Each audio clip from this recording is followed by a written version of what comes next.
Students chapter number 8 chemical reactivity में आज का जो हमारा टॉपिक है 8.1 मेटल्स, उसको हमने कंटिन्यू किया था। प्रीवियस लेक्चर में हमने मेटल्स को डिफाइन भी किया है, हमने मेटल्स की क्लासिफिकेशन की थी on the basis of reactivity, और हमने मेटल्स की पोजीशन को भी डिस्कस किया था पीरियोडिक टेबल में कि पीरियोडिक टेबल में कौन से एलिमेंट्स जो हैं वो मेटल्स हैं।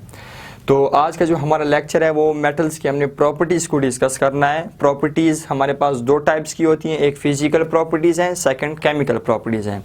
ये भी हमारी बात हो चुकी है कि फिजिकल प्रॉपर्टीज़ कौन सी प्रॉपर्टीज़ होती हैं जो कि मैटर के फिजिकल स्टेट के साथ रिलेट करती हैं, उन प्रॉपर्टीज़ को हम क्या कहते हैं, फिजिकल प्रॉपर्टीज़ कहते हैं। जैसे सपोज आपके पास स्मेल है, टेस्ट है, बॉइलिंग पॉइंट है, मेल्टिंग पॉइंट है, ये सारी क्या चीज़ है, फिजिकल प्रॉपर्टीज़ है। सेकेंड जो प्रॉपर्टीज़ होती हैं वो है chemical properties. Chemical properties basically किसको कहते हैं, केमिकल रिएक्शंस को कहते हैं। मेटल्स किसी और के साथ केमिकल रिएक्शंस किस तरह करते हैं, कैसे इलेक्ट्रॉन डोनेट करेंगे, कैसे लूज करेंगे, उनके साथ रिएक्शन करके क्या प्रोडक्ट्स बनाएंगे, ये प्रॉपर्टीज हमने मेटल्स की कुछ डिस्कस करनी है। सो फर्स्ट ऑफ ऑल हमारे पास मेटल्स की जो दो किस्म की प्रॉपर्टीज़ हैं, फर्स्ट ऑफ ऑल हमारे पास क्या चीज़ हैं, फिजिकल प्रॉपर्टीज़ हैं। हमने फिजिकल प्रॉपर्टीज़ को डिस्कस करना है।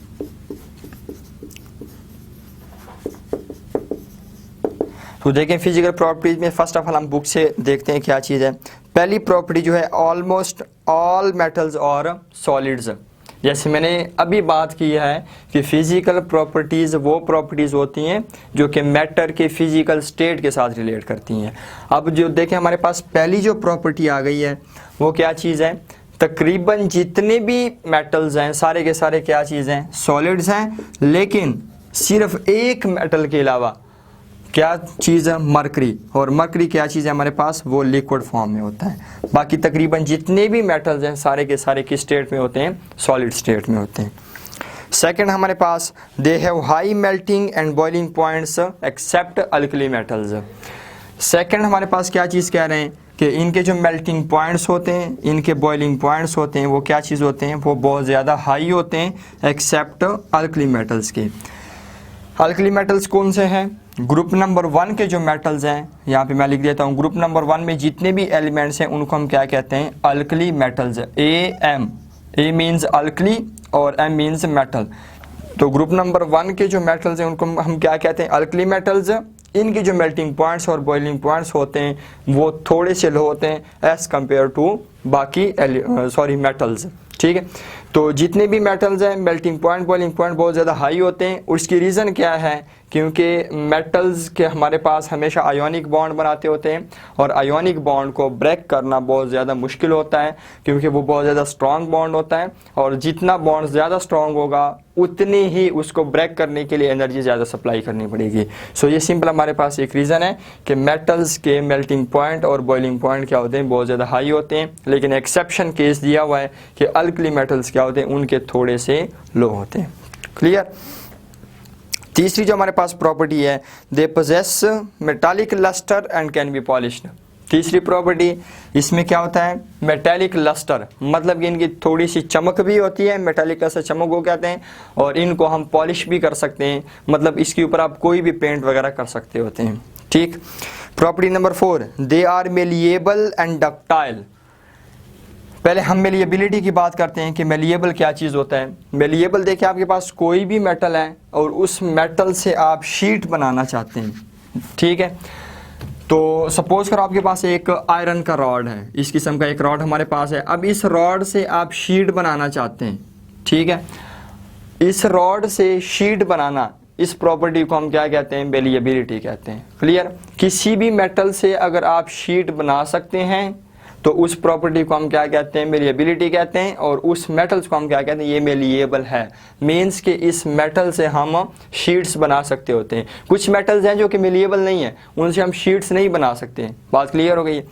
दूसरी जो प्रॉपर्टी है डक्टाइल, मेटल से वायर्स बनाना। जैसे कॉपर मेटल है, हमारे पास पंखों में जो वायर यूज़ होते हैं, किसी में सिल्वर यूज़ होता है, किसी में कॉपर यूज़ होता है। कॉपर बहुत ज़्यादा चलता है क्योंकि वो हीट एंड इलेक्ट्रिसिटी का बेस्ट कंडक्टर है और वो इलेक्ट्रिसिटी कम कंज्यूम करता है और एफर्ट ज़्यादा देता है, फीडबैक ज़्यादा देता होता है। तो मेटल्स को वायर्स में कन्वर्ट करना, मीन्स के मेटल से वायर्स बनाना, इस प्रॉपर्टी को हम क्या कहते हैं, डक्टिलिटी कहते हैं। और जिस मेटल से वायर बनाए जा सकते हैं हम क्या कहते हैं, वो मेटल डक्टाइल है। क्लियर। तो मेटल्स जो हमारे पास हैं वो मेलिएबल भी होते हैं और डक्टाइल भी होते हैं, उनसे हम शीट्स भी बना सकते हैं, उसको हम वायर्स में भी कन्वर्ट कर सकते हैं। Property number 5, they are good conductor of heat and electricity. ये हमारे पास चैप्टर नंबर 6 में ये बात हो गई है मेटालिक बॉन्डिंग की। मेटालिक बॉन्डिंग, चूंकि मेटल्स में मेटालिक बॉन्डिंग होती है, इनमें फ्री इलेक्ट्रॉन्स बहुत ज़्यादा होते हैं और इलेक्ट्रिसिटी की कंडक्शन की दो कंडीशंस हैं, या तो फ्री इलेक्ट्रॉन्स हों या फिर फ्री आयंस हों। तो चूंकि मेटल्स में फ्री इलेक्ट्रॉन्स बहुत ज़्यादा होते हैं, फ्री इलेक्ट्रॉन्स हमेशा मूवमेंट करते रहते हैं, इसलिए मेटल्स क्या चीज़ है, गुड कंडक्टर ऑफ इलेक्ट्रिसिटी है। Property number 6, they have high densities. इनकी जो डेंसिटीज़ होती है वो हाई होती है। डेंसिटी क्या चीज़ होती है, हमारे पास मास पर वॉल्यूम, इसको हम क्या कहते हैं, डेंसिटी कहते हैं। चूँकि मेटल्स का मास बहुत ज़्यादा होता है, इसलिए हम क्या कहते हैं, मेटल्स की डेंसिटी भी बहुत ज़्यादा होती है। क्लियर। और प्रॉपर्टी नंबर 7, लास्ट वाली जो हमारे पास प्रॉपर्टी है, दे आर हार्ड होते हैं, लेकिन एक्सेप्शनल केस भी गिवन है हमारे पास, except sodium and potassium. Sodium और पोटाशियम जो है ना, ये नरम होते हैं, इवन कि आप इनको चाकू के साथ या छुरी वगैरह के साथ भी काट सकते होते हैं, ये इतने ज़्यादा सख्त नहीं होते। ठीक है। सो स्टूडेंट्स, ये हमारे पास कुछ फिजिकल प्रॉपर्टीज़ की डिस्कशन थी। इसके बाद जो हम प्रॉपर्टीज़ को डिस्कस करेंगे वो हमारे पास हैं केमिकल प्रॉपर्टीज़।